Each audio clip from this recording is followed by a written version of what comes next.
حضرت موسیٰ علیہ السلام نے ایک بار اللہ تعالیٰ سے پوچھا، یا باری تعالیٰ، انسان آپ کی نعمتوں میں سے کوئی ایک نعمت مانگے تو کیا مانگے؟ اللہ تعالیٰ نے فرمایا، صحت۔ صحت اللہ تعالیٰ کا حقیقتاً بہت بڑا تحفہ ہے، اور قدرت نے جتنی محبت اور منصوبہ بندی انسان کو صحت مند رکھنے کے لیے کی، اتنی شاید پوری کائنات بنانے کے لیے نہیں کی۔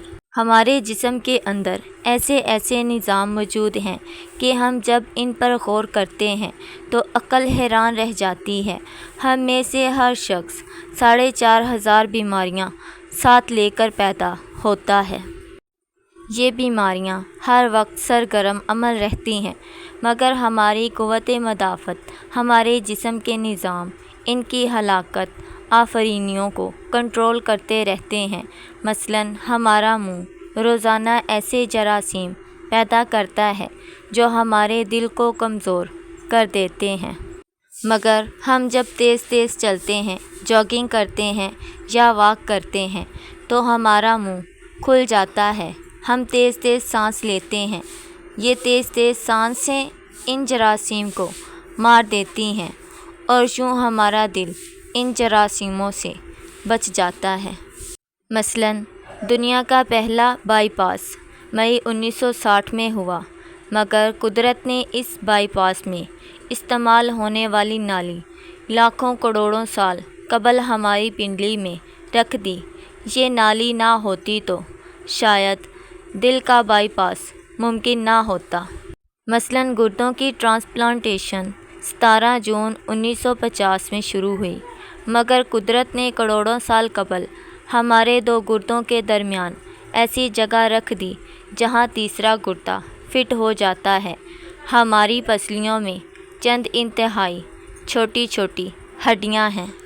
یہ ہڈیاں ہمیشہ فالتو سمجھی جاتی تھیں، مگر آج پتہ چلا دنیا میں چند ایسے بچے پیدا ہوتے ہیں جن کے نرزقے جڑے ہوتے ہیں۔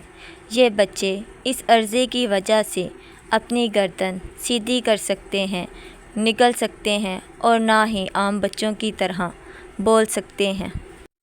سرجنوں نے جب ان بچوں کے نرزقوں اور پسلی کی فالتو ہڈیوں کا تجزیہ کیا تو معلوم ہوا پسلی کی یہ فالتو ہڈیاں اور نرزقے کی ہڈی ایک جیسی ہیں۔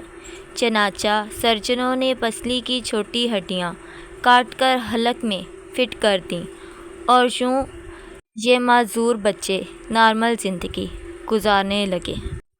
ہمارا جگر جسم کا واحد عضو ہے جو کٹنے کے بعد دوبارہ پیدا ہو جاتا ہے۔ ہماری انگلی کٹ جائے، بازو الگ ہو جائے، یا جسم کا کوئی دوسرا حصہ کٹ جائے تو یہ دوبارہ نہیں اگتا، جبکہ جگر واحد عضو ہے جو کٹنے کے بعد دوبارہ اگ جاتا ہے۔ سائنسدان حیران تھے قدرت نے جگر میں یہ اہلیت کیوں رکھی۔ آج پتہ چلا جگر عضو تیز ہے، اس کے بغیر زندگی ممکن نہیں، اور اس کی اس اہلیت کی وجہ سے یہ ٹرانسپلانٹ ہو سکتا ہے۔ آپ دوسروں کو جگر ڈونیٹ کر سکتے ہیں۔ یہ قدرت کے چند ایسے معجزے ہیں جو انسان کی عقل کو حیران کر دیتے ہیں۔ جب ہمارے بدن میں ایسے ہزاروں معجزے چھپے پڑے ہیں، اور یہ معجزے ہمیں صحت مند رکھتے ہیں۔ ہم روزانہ سوتے ہیں، ہماری نیند موت کا ٹریلر ہوتی ہے۔ انسان کی اونگ نیند، گہری نیند، بے ہوش اور موت، پانچوں ایک ہی سلسلے کے مختلف مراحل ہیں۔ ہم جب گہری نیند میں جاتے ہیں تو ہم اور موت کے درمیان صرف بے ہوش کا ایک مرحلہ رہ جاتا ہے۔ ہم روز صبح موت کی دہلیز سے واپس آتے ہیں، مگر ہمیں احساس تک نہیں ہوتا۔ صبح دنیا کی ان چند نعمتوں میں شمار ہوتی ہے۔ یہ جب تک قائم رہتی ہے ہمیں اس کی قدر نہیں ہوتی، مگر جوں ہی یہ ہمارے ساتھ چھوڑتی ہے ہمیں فوراً احساس ہوتا ہے یہ ہماری دیگر تمام نعمتوں سے کہیں زیادہ قیمتی تھی۔ ہم اگر کسی دن میز پر بیٹھ جائیں اور سر کے بالوں سے لے کر پاؤں کی انگلیوں تک صحت کا تمخینہ لگائیں تو ہمیں معلوم ہوگا ہم میں سے ہر برقی شخص ارب پتی ہے۔ ہماری پلکوں میں چند مسلز ہوتے ہیں۔ یہ مسلز ہماری پلکوں کو اٹھاتے اور گراتے ہیں۔ اگر یہ مسلز جواب دے جائیں تو انسان پلکیں نہیں کھول سکتا۔ دنیا میں اس مرض کا کوئی علاج نہیں۔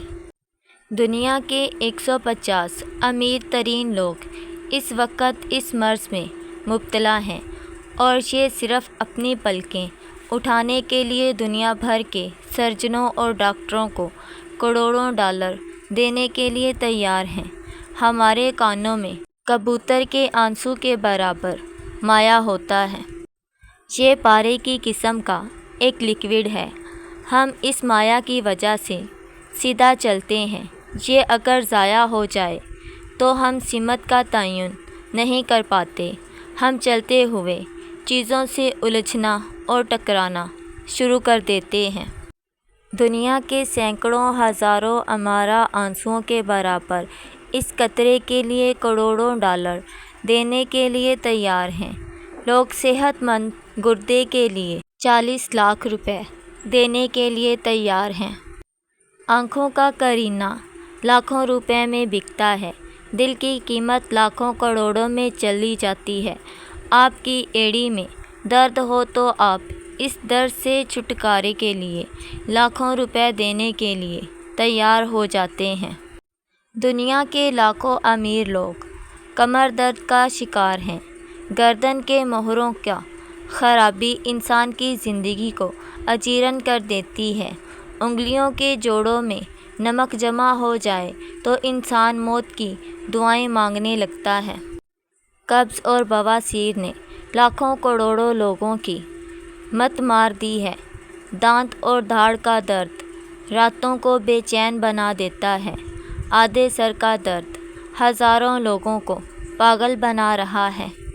شوگر، کولیسٹرول اور بلڈ پریشر کی ادویات بنانے والی کمپنیاں ہر سال اربوں ڈالر کماتی ہیں، اور آپ اگر خدا نخواستہ کسی جلدی مرض کا شکار ہو گئے ہیں تو آپ جیب میں لاکھوں روپے ڈال کر پھریں گے مگر آپ کو شفا نہیں ملے گی۔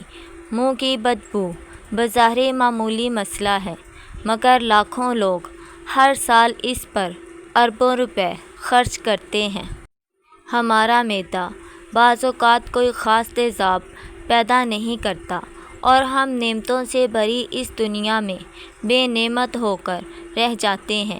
ہماری صحت اللہ تعالیٰ کا خصوصی کرم ہے، مگر ہم لوگ روز اس نعمت کی بے حرمتی کرتے ہیں۔ ہم اس عظیم مہربانی پر اللہ تعالیٰ کا شکر ادا نہیں کرتے۔ ہم اگر روز اپنے بستر سے اٹھتے ہیں، ہم جو چاہتے ہیں ہم وہ کھا لیتے ہیں، اور یہ کھایا وہ کھایا ہضم ہو جاتا ہے۔ ہم سیدھا چل سکتے ہیں، دوڑ لگا سکتے ہیں، جھک سکتے ہیں، اور ہمارا دل، دماغ، جگر اور گردے ٹھیک کام کر رہے ہیں۔ ہم آنکھوں سے دیکھ سکتے ہیں، کانوں سے سن سکتے ہیں، ہاتھوں سے ناک سے سونگھ سکتے ہیں، اور منہ سے چکھ سکتے ہیں۔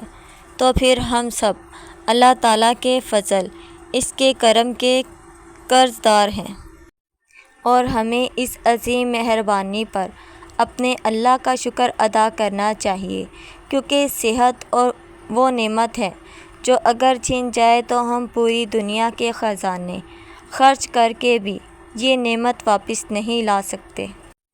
ہم اپنی ریڑھ کی ہڈی سیدھی نہیں کر سکتے۔ یا اللہ تیرا لاکھ لاکھ شکر ہے، اور اگر ہم ساری زندگی بھی سجدے میں گزار جائیں تو بھی کم ہے، کیونکہ ہم جیسے کتنے ہی لاکھوں انسان ہسپتالوں میں علاج پر پڑے ہیں اور ہم اللہ تعالیٰ کی ہر نعمت سے مکمل ہیں، اور سارا دن اس کی نعمتیں کھا کر بھی شکر ادا نہیں کرتے۔ ہمیں تو اللہ پاک نے ہر اس چیز سے محفوظ بھی رکھا ہوا ہے جو ہمارے لیے نقصان دہ ہے۔ یہی نہیں، اللہ پاک کے خاص رشتے بھی ہمارے لیے کسی نعمت سے کم نہیں ہیں، کیونکہ ہر کسی کے نصیب میں بھی یہ رشتے نہیں ہوتے۔ اگر نہیں یقین تو کسی عدالت میں جا کر دیکھیں جہاں بچوں کی زندگی تک تباہ ہے، جن کی عمر گھر میں اپنے ماں باپ کے ساتھ کھیلنے کی تھی، وہ عدالتوں میں اپنے ماں باپ کی انا اور بے جا لڑائیوں کی وجہ سے ذلیل ہو رہے ہیں۔ اللہ ہم سب کو اس عذاب سے بچائے اور اپنے گھر میں اپنے بیوی بچوں کے ساتھ خوشگوار زندگی عطا کرے، آمین۔ اپنے گھروں میں خوش رہیں، اپنی بیوی کی عزت کریں اور اس کی توجہ اور محبت دیں، کیونکہ وہی تو ہوتی ہے جو تمہارے گھر کو جنت بنا دیتی ہے۔ اور جب کوئی شوہر اپنی بیوی کے سامنے کسی دوسری عورت کو زیادہ توجہ اور عزت دینے لگ جائے اور پھر بیوی کو برائیاں بیان کرنے لگ جائے، تو بیوی کو چاہیے کہ وہ اپنے شوہر سے اس عورت کو فوراً دور کر دے اور اس کی جگہ خود اپنے شوہر کے پاس جا کر بیٹھ جائے اور شوہر کی توجہ اور محبت حاصل کرے، اس کو یقین دلائے کہ وہ اس کے حق میں سب سے بہتر ہے۔